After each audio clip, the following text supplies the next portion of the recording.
Welcome to this class. Today we are going to learn how to use the word as a pronoun, right? Okay, let me take an example.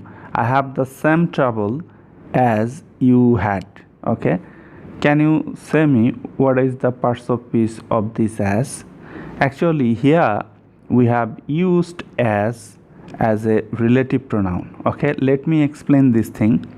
Look, you had, here had is a verb and the object of this had is as, and as is indicating a noun trouble. That is, instead of trouble we are using as, right?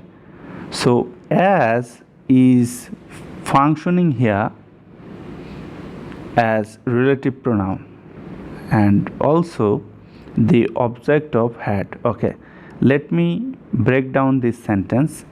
I have the same trouble, that is I have a trouble, right? I have a trouble, then you had a trouble, right?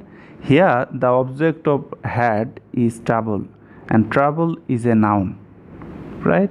Look, we can look at this sentence. You had as, here we have used as instead of the noun trouble. So here as is the object of the verb had, right? So as is indicating the noun trouble. We know that pronoun is used instead of noun. So here as is a pronoun. Plus as here, look, is making relationship, right? So this is relative pronoun. So look, if I add these two sentence, then I will get this. I have the same trouble as you had.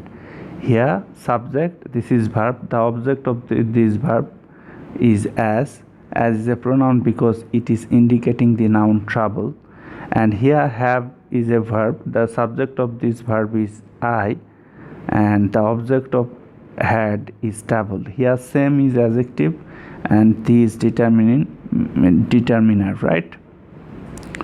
So thank you for viewing this video. Be well.